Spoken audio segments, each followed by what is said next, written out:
kò sì tún fún mi láyà rẹ o tí Rúkà Abdulrasaq mi Bashiri mi wá pẹ́ fún mi o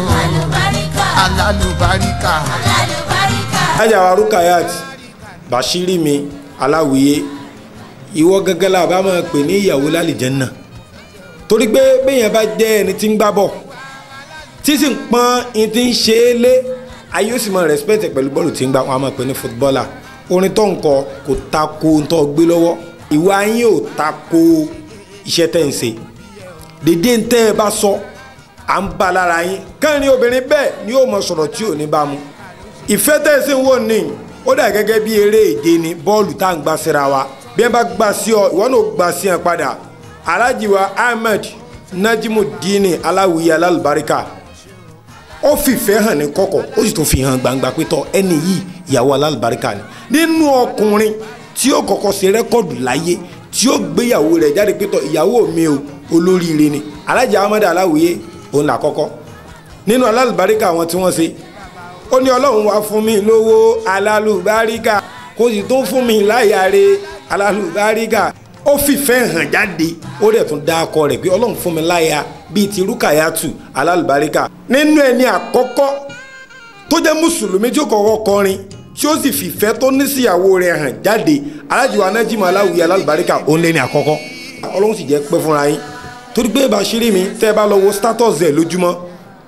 ó máa ń yà mí lẹ́nu pé irú obìnrin alálùbáríkà wò ni tó bá post nǹkan mẹ́wàá sórí status ẹ̀ lójúmọ́ 8 jẹ́ tọkọ rẹ̀ Alatiku 1 Alatiku 2 Alatiku umura Alatiku hajj Alatiku gbogbo ẹ̀ nípa gbèsè ayé ọkọ rẹ̀ ni kàrántẹ́ bá a fi róò nìkan o ẹ̀ẹ́rì yóò tún wá kọ pé tọ̀ olórí Àkànní yóò tún polówó ọkọ rẹ̀ tàbí ká méjèèjì ojú ọdún papọ̀ Alhaja wa Rukayat Aláwìyé Bashiri mi alálùbáríkà ọtí ń ṣe àjọ̀dún láyé tọdún yóò tún yàtọ̀ torí pé látẹ̀ní lọ́tọ̀ ń ṣe àjọ̀dún rẹ̀ báyìí ọ̀tún mọ̀ọ́sì máa lágbára Ọlọ́run wọlá ìfẹ́ tọ́ ní sí ọkọ rẹ̀ Alhaja wa Rukayat Bashiri mi lágbára Ọlọ́run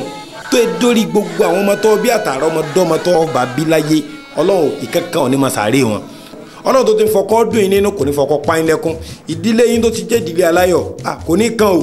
lágbára Ọlọ́run gbogbo tí ó dàrin ìwà àti ọkọ rẹ rú Ọlọ́run ní mo bọ lágbára Ọlọ́run wọlá pé ìfẹ́ tí mo ní sí ọ pọ̀ púpọ̀ torí pé tí n bá rí obìnrin tí bá ń pọ́n ọkọ rẹ lé la ilaha illallah èmi máa ń wọ́n pé ìyàwó àlìjẹ́nnà ni wọ́n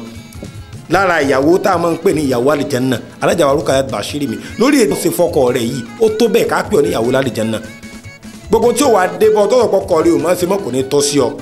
Ọlọ́run wọlé àwọn ẹni Ọlọ́run àdúrà tí ń ṣe fún ọ yìí Ọlọ́run jò mọ́ Ọlọ́run jò gbogbo ẹ̀dá tí bá tó ń bọ̀ sáámẹ́ pátápátá yóò jẹ́ kádùn àtàwọn náà gba ilé tàwọn náà ní dàrú Alhaja wa Rukayat Bashiri mi gbogbo tó bá wà wọn bá ń tẹ́wọ́ Ọlọ́run wọlé tí mo fẹ́ ká yìí gbogbo tí ń jálùbá kò ní ṣẹlẹ̀ sí ọ kò ní ṣẹlẹ̀ sí ìdílé rẹ̀ wala bismillahir rahmanir rahim Allahumma ya waliyal waba wa ya kashifal bala wa ya dafi'al bala ishrif anal waba bijahi sayyidil wara la hawla wala quwwata illa billahil azim. Bashiri mi happy birthday to you. Gbogbo àwọn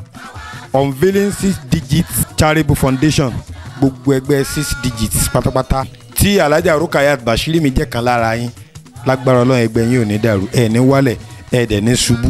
láti ọ̀dọ̀ mi tí mo jẹ́ chief missioner àgbà fún gbogbo ìjọ amúrólá gbogbo ibi tí kíbi tí branches wà pátápátá à ń kí yín pé tọ̀ 100 ọdún kan ni o ẹ pè láyé lágbára Ọlọ́run ojú yín yóò ṣe ní ríbi Ọlọ́run yóò bá ṣe dáadáa fún yín yóò bá gbàdúrà yín Ọlọ́run ní fún yín lẹ̀ happy birthday to you ma long life and prosperity. aya alálùbáríkà nínú ilé ó ń tọ́jú ọkọ rẹ̀ lásìkò àbíwá pẹ̀lẹ́ níbi ìtàdàbà ẹbí ọkọ rẹ̀ kò fojú lé wọn ó ń mójútó àwọn ọmọ rẹ̀ pẹ̀lú ìṣẹ̀lẹ̀ ó màmá tún mèrè ṣe pẹ̀lú ọkọ rẹ̀ alálùbáríkà yálẹ̀ rí yẹn o.